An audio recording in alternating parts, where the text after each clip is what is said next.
चाहे भोग्न तयार नभएको नेताले चोक चोकमा आश्वासन बाँडेर हिँड्न पाइँदैन। आश्वासन बाँडिसकेपछि पुरा गर्न सक्नुपर्छ। त्यसकारणले यसपटक हामी नागरिकसँग करार गर्दैछौँ। म केही बेर अगाडि सुकुम्बासी बस्तीको छेउमा गएर आएको थिएँ। साथीहरूले के हुन्छ भनेर भन्नुभयो। कानुनले जे भन्छ त्यही हुन्छ। कुनै पार्टीको कार्यकर्तालाई भर्ती केन्द्रमा बनाएर, कार्यकर्ताको भर्ती केन्द्र बनाएर, सुकुम्बासी आयोग बनाएर आफूलाई भोट हाल्ने मान्छेहरूलाई मात्रै दिने बाँड्ने अनि वास्तविक पीडितहरूलाई चाहिँ सधैँ पीडित बनाइरहने र भोट बैंकका रूपमा तिनलाई सधैँ बेच्ने त्यो सटर सदाका लागि बन्द गर्ने। राजसभाले गैर कानुनी काम गर्दैन।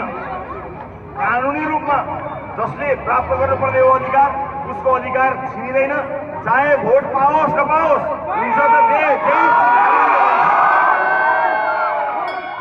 कानुनले भनेभन्दा बाहिर गएर कार्यकर्ता पोस्ने र वर्षौंसम्म समस्यालाई जिउका त्यो राखिरहने अनि चुनावमा आएर आश्वासन बाँड्ने, भोलि दिन्छु भन्ने यस्ता झुटा बाचा र झुटा आश्वासन राजसभाले दिँदैन। त्यसकारणले कानुनी राज हुन्छ, कानुनको पालना हुन्छ। नियम कानुनको अधीनमा रहेर सबै नागरिकलाई समान हक र अधिकारको प्रत्याभूति दिनको लागि 21 गते तपाईहरूले आफ्नो विवेक प्रयोग गर्नुपर्ने हुनेछ। आफ्नो भाग्य र भविष्य कुनै नेताको हातमा नछोड्नुहोस्, आफ्नै हातमा राख्नुहोस्। म यससँगै तेस्रो पटक चुनाव लड्दैछु। मका केही मान्छेहरू आउनुहुन्छ, भन्नुहुन्छ मसँग 500 भोट छ, मसँग 5000 भोट छ, योसँग 3000 भोट छ।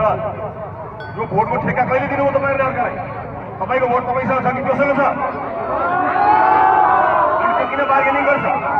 अनि त्यो किन बार्गेनिङ गर्छ? एउटा राँगो देऊ, 4वटा खसी देऊ, 5वटा कुखुरा देऊ, 2 लाख 4 लाख 5 लाख देऊ, मसँग 500 भोट छ।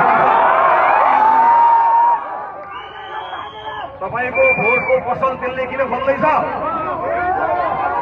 त्यो किन आउँदैछ मसँग 500 भोट छ, मसँग 200 भोट छ, मसँग 1000 भोट छ भनेर? त्यसको भोटको पसल बन्द गर्ने हो। आफ्नो भोट आफ्नो खल्तीमा राख्ने, आफ्नो विवेक प्रयोग गर्ने। यसपटक भोटमा कसैलाई दलाली गर्न दिने होइन। एउटा कुरा म अगाडि नै बताउन चाहन्छु। यो मौन अवधि आउन बाँकी नै छ। यो मौन अवधि सबभन्दा खतरनाक अवधि हो। तपाईँ हामीलाई लुटेर कमाएको पैसा खर्च गर्ने अवधि नै त्यही हो। यस समयमा विभिन्न रासन, अन्न पानी बाँड्ने